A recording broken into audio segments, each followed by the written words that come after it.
One of the biggest issues we run into with retail centers here is security, ensuring that the building is secure, not just from the tenants, but also the mechanicals. So the story behind this building here in Houston, Texas was we were able to buy it at a discount because vandals came in and completely messed with the electrical, the HVAC system of the building. They literally went up into the roof. If you notice there, the stairs are cut off right here. They literally cut the stairs because people were going up to the roof and ripping out parts of the electrical system, the copper specifically, to sell.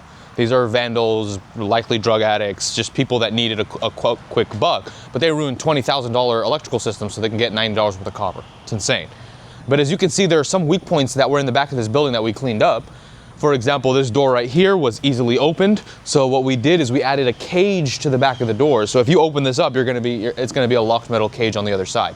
So these are different things we're doing to keep tenants from getting inside. The electrical repair on this building was absolutely insane because of the amount of electrical damage that the vandals did. We essentially had to rewire most of the building, add new panels, new breakers. We spent a lot of money on here just getting the electrical up and going so we could power the units. This is stuff we had to do before we even started renting the building. So you buy the building, and we obviously bought it at a big discount because we had a really large budget to start taking care of these items. As you can see, there is a black cage down there around the electrical components to protect them from people that are vandals that are looking to take the copper and sell it for a couple bucks. But it would cost us, 6 figures to go replace this electrical system again. So we got the cage around there. We also have cameras all over. If you can see here, we have cameras right there. We also have cameras in the corner of the building. We have one right there, one right there, one right there. Nobody gets back here without us seeing that they're back here. So we keep the building covered at all times. We can see it.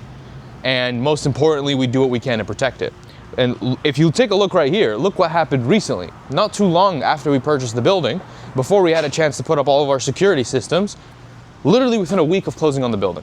Now, obviously, you can tell the building's in a C-class location.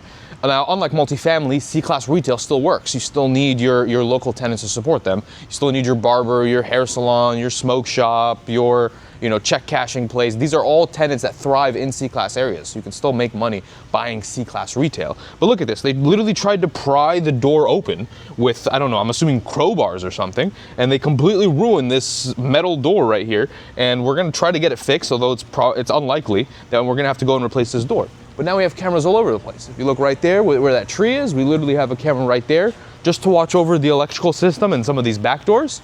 And then we also have motion censored alarms all over the back as well. So if you get too close to the electrical components, or if you get on the roof, there's motion censored alarms that are just gonna start going off and off and off.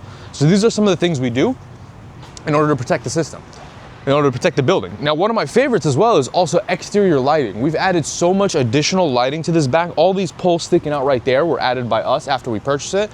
So the ones attached to the building, those were already there. And then the ones sticking out, like that one down there, those we added. They're solar powered, so we don't have to worry about them. They collect sunlight, and then when there's any motion at night, they light up. And it's a lot. These are just deterrents. At the end of the day, if someone comes wearing a mask, has the proper equipment, could they probably still get in here? Yeah, but these people are trying to steal copper just for a couple bucks. Chances are they don't have equipment. They might, in most cases have a crowbar or something. And these cameras all over, they're motion censored. So if there's a lot of activity going on in the back, and my phone, well, my property manager's phone, if it keeps getting triggered that there's an event going on in the back of the building, part of his responsibilities is to crack open the camera and take a look, make sure there's no activity. Because there's also parking back here. So that means there will be motion back here. People are going to be coming back here to park.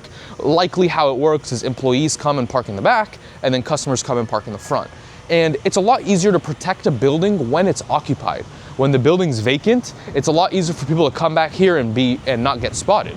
But if there's constantly cars back here, people coming in and out, businesses coming, customers coming in and out, it's a lot easier to protect the building because there's more eyes on the building. So when a building gets vacant, the longer it's vacant for, the more risk it is. Obviously, the location it's in also plays a big role in that. If it's in a bad location, it's a lot more likely to run into these types of issues. But again, retail, I've made a lot of money in C-class multifamily. I've made money in C-class retail. It's a lot cheaper, a lot easier to purchase, but you do run into some of these issues that you may not run into in an A-class building.